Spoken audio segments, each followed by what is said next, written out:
자, 이전 영상에서 시 분석법을 토대로 천영희 시인의 그 사람의 손을 보면이라는 작품의 본문을 분석해봤단 말이야. 자, 이번 시간에는 관련된 개념 몇 가지를 조금 설명하고 교과서 학습 활동을 한번 선생님과 진행을 해보게. 선생님이 아까 운율을 형성한다. 지금까지 선생님이 반복의 효과, 목적은 운율 형성이다 라고 몇 번이나 얘기하면서 운율이 무엇인지에 대해 제대로 설명할 기회가 없었던 것 같아. 그래서 이번 시간 선생님이 운율이라는 것이 무엇인가에 한번 조금 더 자세하게 설명을 해주도록 할 거야. 운율이라고 하는 것이 무엇이냐고 하면 쉽게 말하면 리듬감이야. 리듬. 운과 율의 합성어인데 리듬감, 즉 말의 가락이고 시에서는 시의 음악성을 담보해주는 어떤 가장 중요한 형식적인 특징이라고 할 수 있겠다. 운율에는 다양한 종류가 있어. 첫 번째로 외형률과 내재율 두 가지로 나눌 수가 있는데, 외형률은 박과 내자의 모양 형자야.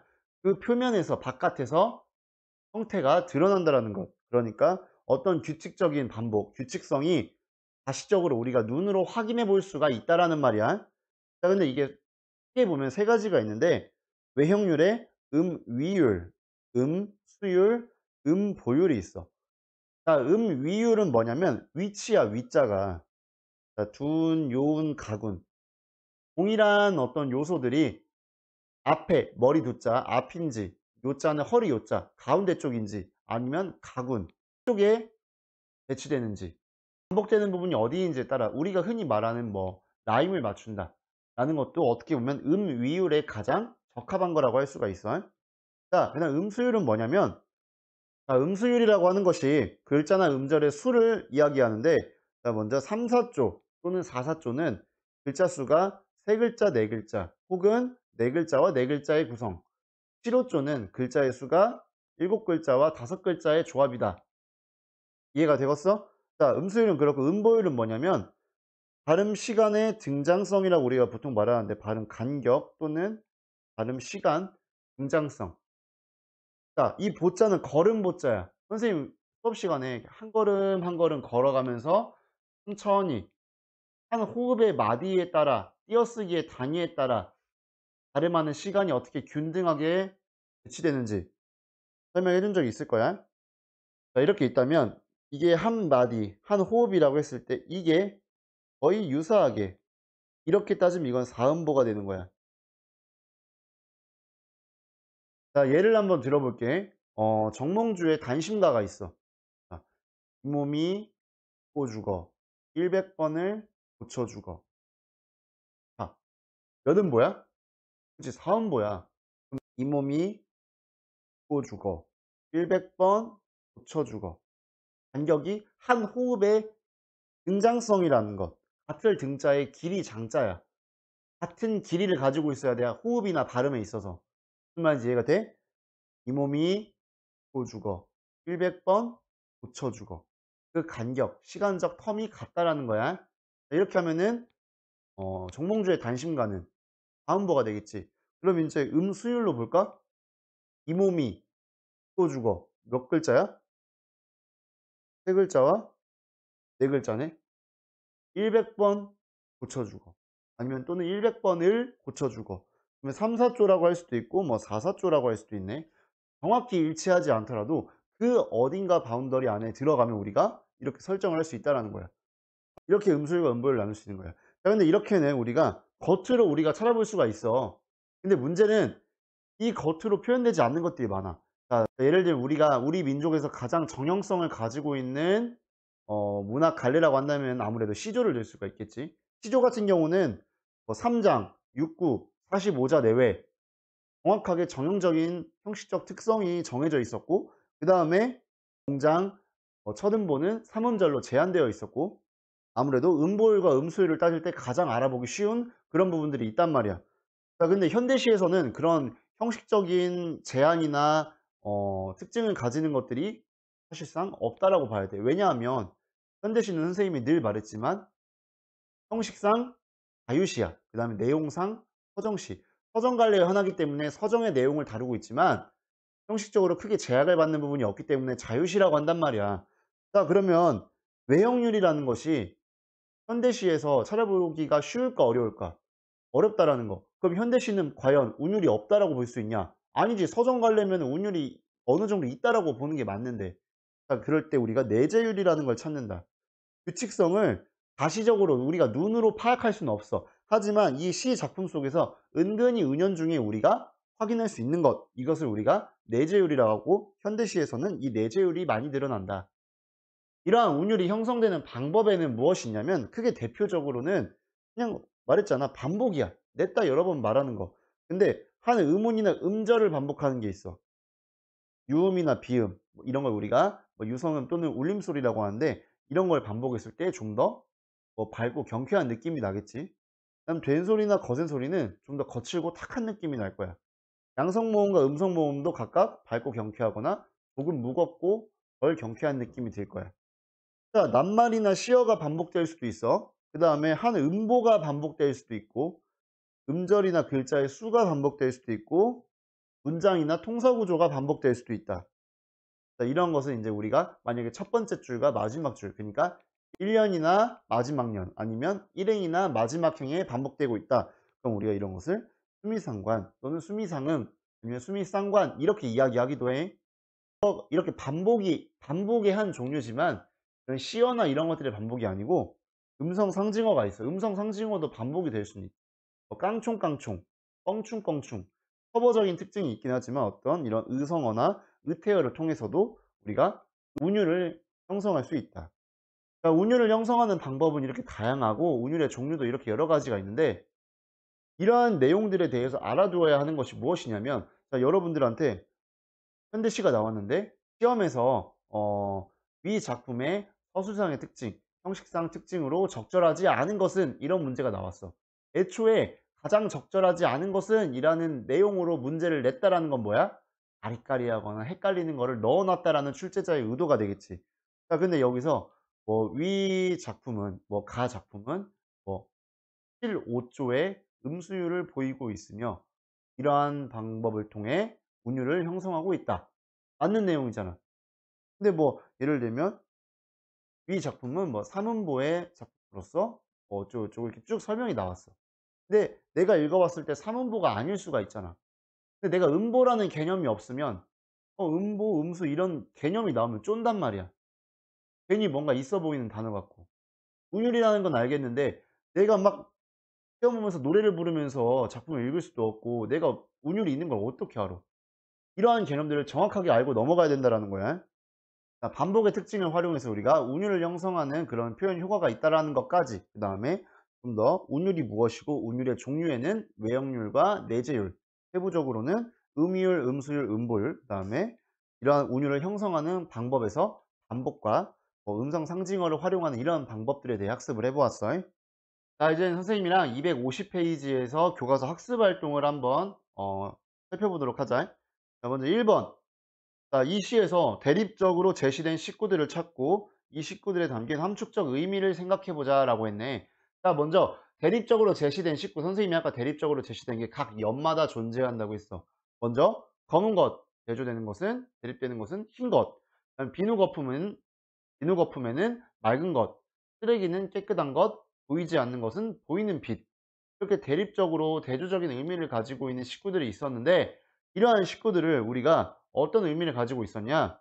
사람들이 보통 보잘것없는 것이라고 여기는 것, 이게 바로 검은 것, 비누거품, 쓰레기, 보이지 않는 것, 이런 것들이었고, 사람들이 가치 있다라고 여기는 것, 이게 바로 이렇게 나오는 흰 것, 맑은 것, 깨끗한 것, 보이는 빛, 이런 것들이었어. 근데 여기 사람들이 보잘것없다라고 여기는 이러한 것에서 시적 화자는 이런 것들이 가치 있고 오히려 빛이 나는 존재임을 다르게 접근하고 있지. 성적인 관점이나 인식으로 작품을 수용하고 감상하고 있는 거야. 자, 이런 함축적인 의미가 있었어요. 자, 1번에 2번. 이 시의 화자는 다음 대상들을 어떻게 인식하고 있는지 파악해 보자. 자, 구두 닦는 사람, 창문 닦는 사람, 청소하는 사람. 자, 우리가 일반적으로는 사회적으로 통념적으로 우리가 선호하거나 선망하는 일이나 직업군이야, 그렇지 않은 직업군이야. 우리가 보통 어떤 직업군이나 일을 희망하냐면 공무원, 대기업 취업 입사, 아니면 고소득 전문직, 이런 직업들을 꿈꾼단 말이야. 이런 여기 나와 있는 직업들은 상대적으로 중요도를 좀 우리가 관심도를 갖고 있지 않은 일이나 직업군이란 말이지. 자, 근데 이 시의 화자는 이러한 대상들을 어떻게 바라보고 있느냐? 아주 성실하게 자신의 일을 수행하고 있는 사람. 그래서 각자 저마다의 가치, 아주 빛나는 가치를 가지고 있는 사람이라고 긍정적으로 애정어린 시선으로 바라보고 있다. 자, 사회적으로 보편적으로 일반적으로 통념적으로 선호하거나 선망받는 일이나 직업군은 아님에도 불구하고 자신이 맡은 일을 묵묵히 성실하게 수행하는 가치로운 존재들로 아주 긍정적으로 바라보고 있다라는 거야. 그렇게 인식을 하고 있어. 자, 다음 세 번째. 이 시의 표현 방식을 알아보고 그 효과를 말해보자. 자, 이 시의 표현 방식. 선생님이 먼저 첫 번째. 동일한 시어나 식구. 그 다음에 유사한 동사 구조 또는 문장 구조를 반복하고 있다. 규칙적으로 반복하기도 하고 변형해서 변주해서 반복하기도 한다. 이거의 효과는 무엇이었냐? 반복의 효과. 운율, 즉 리듬감을 형성하고 있고 의미를 강조하고 있고 플러스 구조적 안정감과 통일성을 부여하고 있다. 자, 그 다음에 대조적 의미의 시어나 식구를 사용했어. 대조적 의미의 시어나 식구를 사용한 거, 뭐 검은 것과 흰 것 이렇게 쭉 나왔잖아. 이걸 통해서 의미를 좀 더 강조하고 주제를 부각하는 효과가 있다. 비유적 표현도 마찬가지. 청자와 청소부를 비유적으로 동일시했지. 이것 마찬가지로 작가가 예찬적인 태도를 가지고 긍정적으로 바라보고 있는 가치 있는 존재들에 대해 어떤 주제의식을 부각하고 강조하는 그런 효과가 있었다는 거야. 이제 251페이지의 학습활동 2번이야. 자, 이 시를 읽고 어떤 점을 느꼈는지 자신의 감상을 이야기해보자. 이거는 그냥 단순 예시야.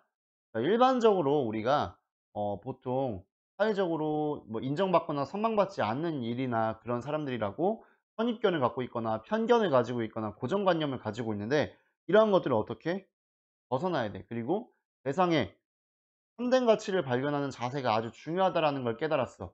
이거 말고도 굉장히 다양할 수도 있지. 묵묵히 자신의 일을 수행하는 사람들이 얼마나 중요한 존재인가 라는 것을 느꼈다.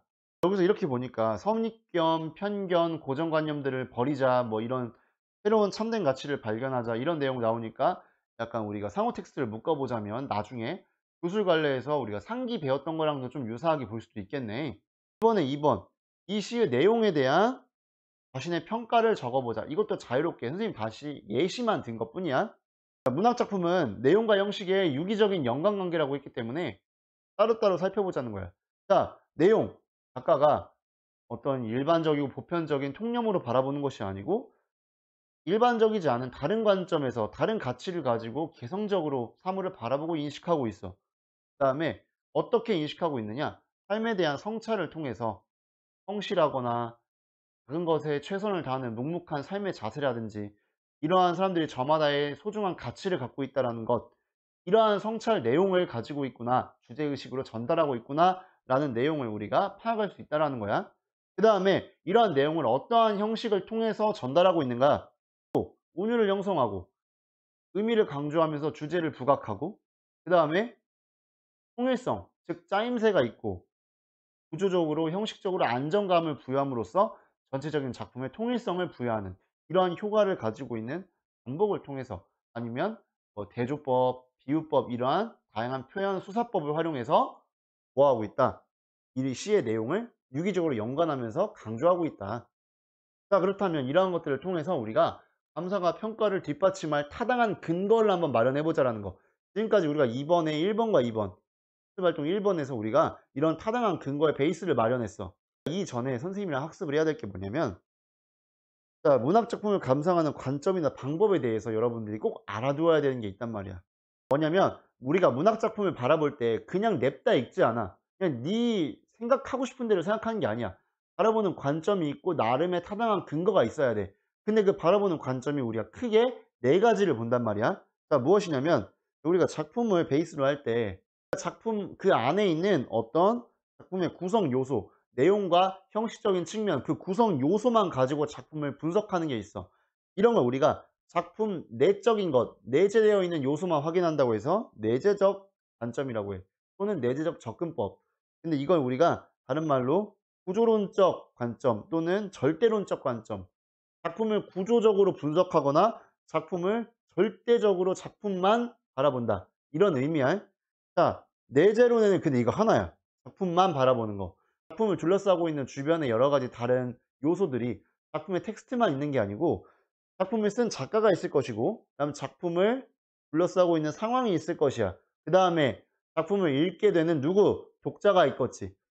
자 보면 이 세 가지를 묶어서 우리가 뭐라고 하냐면 작품 밖의 요소라고 해서 외재적 관점, 외재적 요소, 외재적 접근법이라고 하는 거야. 이 외재적 접근법 중에서 작가에 좀 더 포커스를 맞춘 것. 그러니까 작가의 성장 배경, 가치관, 작가가 어떤 체험이나 자전적 경험을 했고 작가의 창작 의도가 어떻고 그런 과정이 어떻고 작가의 어떤 포커스를 맞추어서 작품을 해석하고 접근하는 것을 우리가 표현론적 관점이라고 한다. 작가가 어떻게 작품을 표현했는지 그 의도를 파악해 보자라는 거야. 그 다음에 상황. 이 작품을 창작했을 그 당시에 시대적인 상황이나 문화가 작품에 어떻게 반영되어 있는가, 깃들어 있는가, 수용되었는가, 이거를 우리가 반영론적인 관점이라고 한다. 자, 그 다음에 독자의 포커스를 맞추어서 독자에게 작품이 텍스트가 독자에게 미치는 어떤 영향력, 영향성, 효용성 이런 것들을 우리가 효용론적 관점이라고 한다.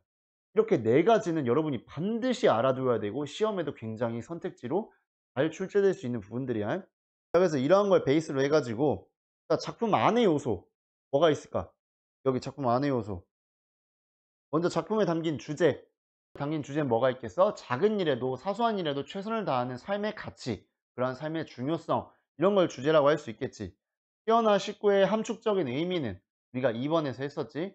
다른 사람들이 사소하게 보는 어떤 그러한 일일지라도 내가 무언가를 닦고 깨끗하게 만드는 가치 있게 만드는 그러한 의미 있는 존재라는 그런 함축적인 의미가 있었어요. 그 다음에 이미지는 대립적인 이미지나 시각적인 이미지를 활용하고 있고 전반적인 뭐 유사한 통사 구조나 문장 구조 동일한 시어 식구를 반복함으로써 분위를 형성하고 있고 분위기는 아무래도 뭐 태도나 어조랑 좀 같이 비슷하게 가야 되니까 단정적이거나 예찬적인 분위기나 어조를 우리가 예를 들 수 있겠지. 그냥 구성상의 특징은 반복이라든지 비유법, 대조법 이런 것들이 나올 거야. 자, 그다음 작품 밖의 요소. 작가에 대한 연구 및 비평. 작가의 다른 작품. 우리 아까 처음 시작하기 전에 했었지.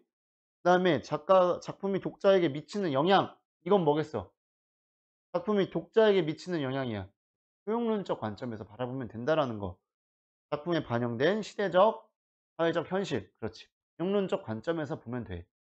이렇게 우리가 학습 활동을 해보았고 252페이지의 학습 활동 이제 비평문을 써보자고 했어. 이런 해석과 타당한 근거를 들은 해석을 가지고 평가를 가지고 비평문을 써보자고 했는데 이 비평문은 무엇이냐면 무조건 까내리는 글이 아니야. 무조건적인 부정적 평가 아니야. 비평의 근거를 정확하게 해서 작품을 정의하고 작품이 가지고 있는 가치를 분석하거나 판단하는 거야. 그러니까 어떤 내용이 들어가야 되냐면 여기 왼쪽에 작가가 말하고자 하는 바, 그렇지. 주제의식이 들어가야 된다. 그 다음에 내용과 형식. 작품은, 문학은 내용과 형식의 유기적 연관이기 때문에 내용과 형식에 대한 나의 감상과 평가를 위주로 쓴다. 그 다음에 나의 해석과 평가의 근거를 아주 충실하게 탄탄하게 제시해야 된다. 자, 여기 나와 있는 비평문 작성과 뒷부분에 나와 있는 253페이지에 나와 있는 학습 활동에서 이 기사문과 유사한 사례를 접한 경험, 마음을 닦는 사람이 나에겐 어떤 의미를 갖고 있는지, 내가 일상에서 마음 닦는 일을 어떻게 실천할 수 있을지, 이건 여러분이 과제로 수행을 하면 되겠다. 과제로 수행을 해서 나중에 등교계약 이후에 검사할 수 있도록 할게. 자, 그러면 이제 마지막으로 오늘 우리 학습 내용을 최종적으로 선생님이 핵심 정리를 만들어서 가져와 봤어요.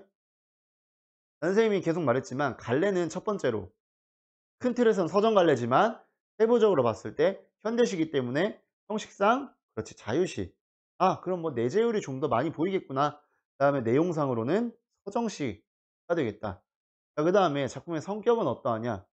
작품의 성격은 우리에게 새로운 어떤 인식을 통해서 가르침을 줄 수 있기 때문에 교훈적이라고 볼 수 있고 삶에 대한 성찰이 들어가기 때문에 사색적이라고도 할 수 있겠어요. 자, 그 다음에 어조는 1년부터 4년까지는 뭐 빛이 난다. 무엇 많이 빛나는 것은 아니다. 뭔가 확실하게, 확고하게 단정적인 어조를 사용하고 있다면 5년에서는 뭐였어? 청자와 청소부를 비유적으로 동일화하면서 예찬하는 그런 태도나 어조를 보이고 있다. 다양한 사람들의 손을 제재로 해서, 소재로 해서 어떤 주제를 형상화하고 있어? 사소하고 인정받지 못하는 일이라 할지라도 내가 맡은 일을 아주 성실하게 수행하는, 그렇게 묵묵하게 잘 수행해 나가는 그런 사람들의 삶의 가치, 그런 삶의 소중함을 주제로 형성하고 있는 거야. 자, 작품의 특징은 무엇이냐? 뭐 아까 계속 말하지만 반복이 있어. 동일한 시어나 식구 또는 유사한 문장이나 통사 구조를 반복함으로써 어떤 효과? 운율 형성, 내용이나 주제 강조, 그다음에 구조적 안정감, 형식적 통일성을 부여한다.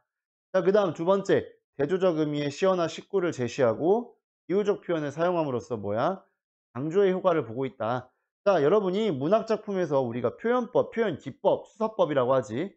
비유, 상징, 역설, 반어, 원복, 열거, 나열, 뭐 기타 여러 가지 표현 방법, 기법, 수사법이 있는데, 이런 수사법의 목적이나 의도, 이유, 그런 표현 효과 여러 가지가 있겠지만 가장 중요한 거는 뭐 개성적이고 참신한 표현이나 문체 여러 가지가 있지만 가장 중요한 건 의미, 그중에서도 작가가 전달하고자 하는 주제나 주제의식을 강조하고자 하는 그런 효과가 있다.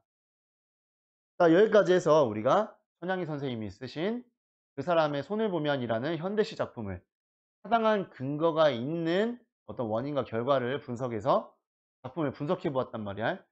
자, 우리가 이제 다음 차시에서는 한서 선생님의 엄마의 말뚝이라는 작품, 소설 작품을 통해서 우리가 마찬가지로 타당한 근거를 들어서 작품을 분석하는 그런 내용을 학습해 보도록 할 거야. 자, 오늘은 여기까지.